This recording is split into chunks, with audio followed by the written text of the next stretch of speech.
What up, guys? Matt Gilbert here, on my little sofa slash chair sofa thing.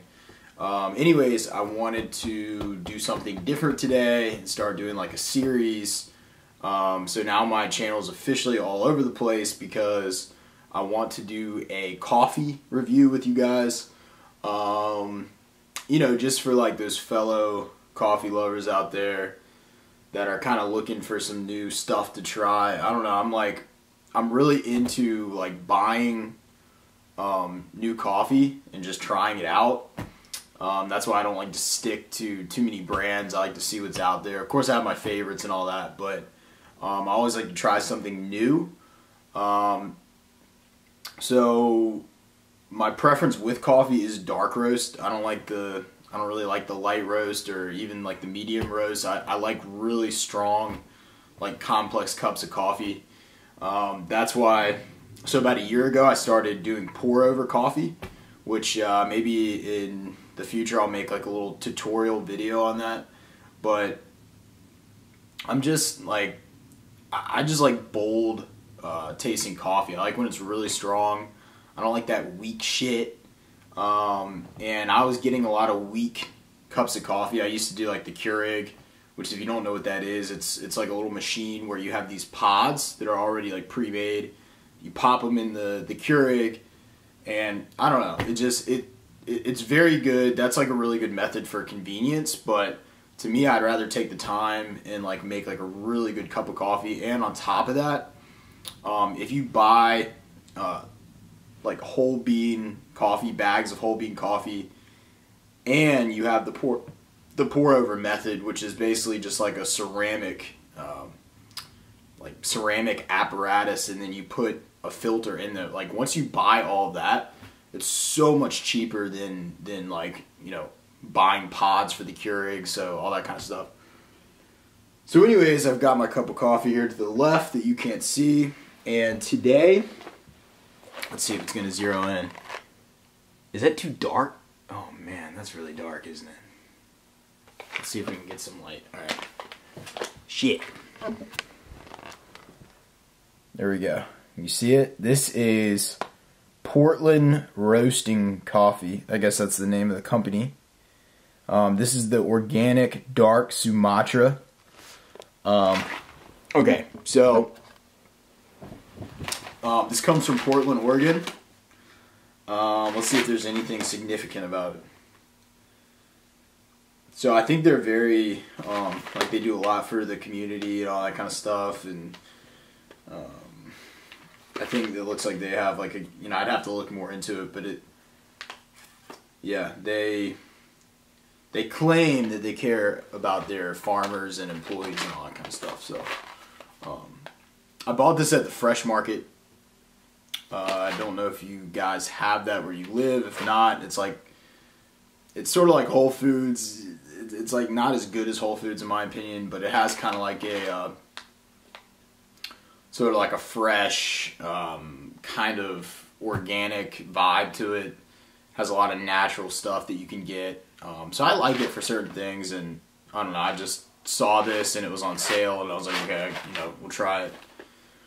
Anyway, so this is a dark roast.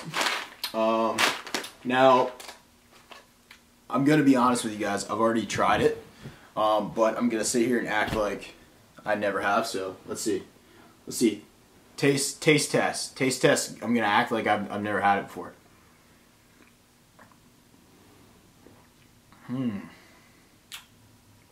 Not bad. Okay. So honestly, when I opened up the bag, the beans were not, to me, they didn't look that dark. It was more of like a medium. They look more like a medium to dark roast to me. And you can kind of taste that when you drink it too. It's just not as strong as I normally like it, but it is pretty, it's still rich, and it still has a little bit of flavor to it. It's pretty smooth actually, so maybe for people who like don't like it quite as bold, Maybe they kind of like it in the middle. It's probably good. It's probably good for that. The thing is with the pour over method, it's like, to me, it's very difficult to make like a crappy cup of coffee, just because it just, the way you do it, I mean, it just brings out the complexity, it brings out the flavors. So with that being said, I've had a lot of coffee that to me is like a lot darker and bolder than that, but that's kind of my flavor. But it's pretty good. Doesn't blow me away or anything, but I do kind of like what the company stands for, and so if I can support that, then I feel like I did something good. But let's see. Yeah. So, anyways, yeah, it's pretty decent. The reason that I always buy whole bean coffee is if I get ground coffee, I just think that it loses its flavor a little bit. I'm sure that I will do some reviews on like ground coffee at times, but for the most part, I stick to whole bean coffee just because it's. I like that. I have a grinder at home that you'll see in the video, but I grind it up, and I don't know. I just think that it makes the cup of coffee a lot better. So to me, this is good. This is smooth. It's not my favorite, but it's definitely drinkable. And again, for those who maybe, they don't like when the coffee is that strong, this might be better for them.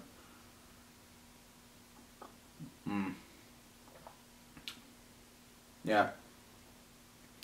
To me, it just doesn't have the strength of like what I'm normally used to, but it's still pretty good.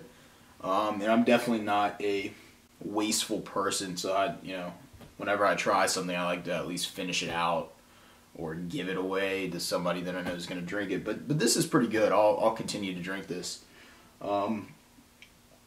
So yeah, I don't know. It's like my first coffee review, so I don't know how in depth I got to get. But anyways, I think my goal with these, I just kind of wanted to make episode 1 or whatever. And my goal with these little reviews is to maybe pick a topic that I want to talk about, and so it can be kind of like a little like morning show or something, a little morning episode where I just either get something off my chest or talk about something, because a lot of the videos that I've made again have been centered around fitness or centered around lifestyle, but it's sort of lacking a niche. And so if I can sort of do these little, rants, these little morning rants with a new review, with a new cup of coffee every morning, which might get a little expensive, so we got to figure that one out. But if I can, maybe, or if I can at least do like a review, maybe like 2 or 3 times a week with new coffee, then I think it could be fun. So I hope you enjoyed it. I don't know if you got anything out of it. I think the biggest thing is if you're looking for like a better way to, enhance your coffee, then definitely try doing the pour over method. Seriously, like the only bad thing about it is it's a little time consuming, but even then it's not that bad. But you're just gonna get such a better cup of coffee than if you do the Keurig, and you're gonna save a ton of money too, like a ridiculous amount of money. Because you think about it, like if you buy a box of the pods, which I think are like maybe 10 to 12 pods per box, then you're going to pay the same amount for like an entire bag of like just beans. And that bag, like the bag of beans will like probably last you like 2.5 weeks. Whereas the pods, depending on how much coffee you drink, it may last you like not even a week. So anyways, just something to think about. I hope you enjoyed it. Shout out to this company, Portland Roasting Coffee. company. So I'll put the, I'm not affiliated with them whatsoever, but I'll put their website and I'll link it below if you want to go check out their stuff and support them. And anyways, with that being said, I'm signing out, and I'll catch you guys on the next one.